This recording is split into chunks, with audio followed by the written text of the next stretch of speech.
November 28ஆம் தேதி உங்களுக்கு வராகி அம்மன் தரக்கூடிய மெசேஜ் என்ன அப்படின்றது பார்க்கும்போது, நீங்க யாருக்காகவும், எதுக்காகவும், யாருக்கிட்டயும் நீங்க கெஞ்ச வேண்டாம் அப்படின்றாங்க. நீங்க எதுக்குமே கெஞ்சக்கூடாது. வாராகி அம்மன் கிட்ட எதுவா இருந்தாலும் கேளுங்க. அது உங்களுக்கு நிச்சயமா கிடைக்கும். அவங்க அதற்கான சோர்ஸ், அதற்கான காரணிகள உங்களுக்கு உருவாக்கி குடுப்பாங்க.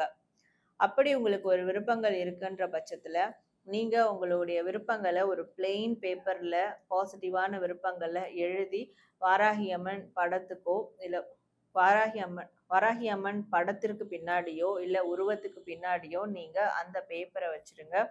ஸோ அது நடந்து முடியிற வரைக்கும் அது அங்கேயே இருக்கட்டும். நடந்து முடிஞ்சதுக்கு அப்புறம் அத ஏதாவது ஒரு நீர்நிலையில, ஒரு கோவில் குளங்கள்லயோ, இல்ல ஒரு கடற்கரையிலயோ அந்த பேப்பர சமர்ப்பிச்சுருங்க. வராகி அம்மன் பேர சொல்லி. ஸோ இந்த ஒரு விஷயம் மட்டும் நீங்க செஞ்சா போதும். உங்களுக்கு தேவையானது கிடைக்கும்.